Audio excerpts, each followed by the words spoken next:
देखिए, सवाल पूछना तो हमारा फर्ज होते हैं। इसको अगर राजनीति करना और राजनीति करते हैं, ये दोषारोप करने का मतलब ये होते हैं कि आम लोगों की निगाहों भटकाने के लिए सारे सरकार जुटी हुई है। आसमान तो टूट नहीं पड़ती। आज तक प्रधानमंत्री जी एक बयान पेश किए हैं, वो तो सदन के नेता है। दोनों सदन मिलकर सबसे बड़ा नेता कौन होते हैं? पीएम। पीएम कौन होते हैं? सदन के नेता। तो अब तक क्या पीएम एक बार कोई बयान दे चुके हैं? तो गृह मंत्री अमित शाह जी कम से कम पीएम साहब को तो सिखाइए कि क्या सदन की नियम क्या होते हैं, क्या सदन में एक नेता की क्या रवैया होना चाहिए। कम से कम पीएम साहब को तो एक बयान आना चाहिए था। दूसरा बात, बहुत पहले से यह जानकारी मिल रही थी कि सदन के अंदर हमला होने वाले है। सारे मीडिया वालों ने सारे कुछ आम लोगों के सामने रखा। तो इंटेलिजेंस किसके पास है? खुफिया किसके पास है? खुफिया तंत्र के मालिक कौन होते हैं?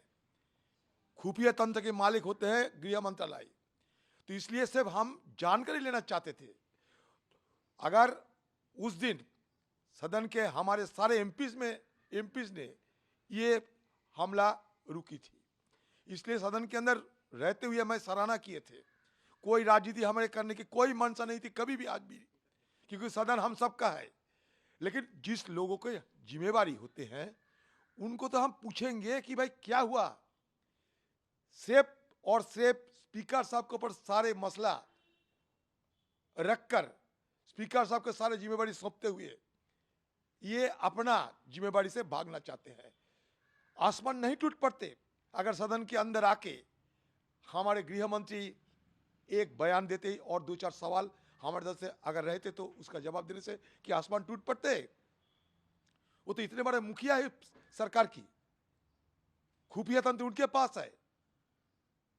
ये डीजी, आज पेपर में देखिए, डीजी दिल्ली के पुलिस ऑफिसरों ने पहले ही सूचना कर दिए थे कि शीतकालीन अधिवेशन सत्र जब होंगे उसके पहले और सतर्कता और सावधानी बरतने की जरूरत है। ये दिल्ली पुलिस वालों ने डायरेक्शन दिए थे। तो दिल्ली पुलिस किसके पास होते हैं? स्पीकर साहब के पास, ये गृह मंत्रालय के पास। हाँ, सदन में डेपुटेशन में लाए जाते हैं, मानता हूं मैं, लेकिन असलियत जिम्मेवारी किसके पास है? मैं आपके घर में किसी को भेजा, लेकिन जिसको भेजा वो तो मेरा ही एम्प्लॉय है।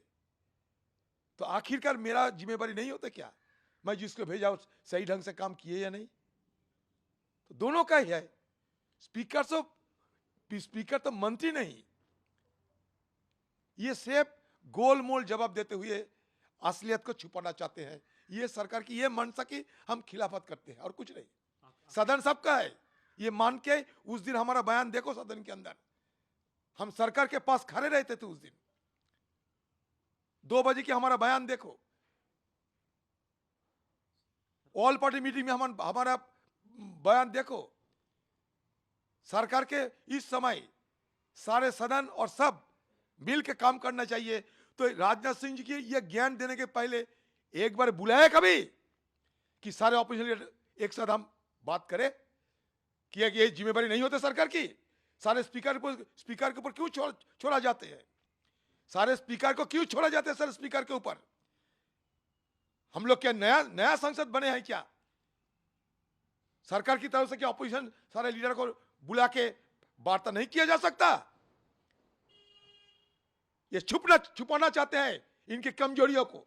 नया संसद दिखा रहे हो, नया संसद भवन दिखा रहे हो। मोदी है तो मुश्किल।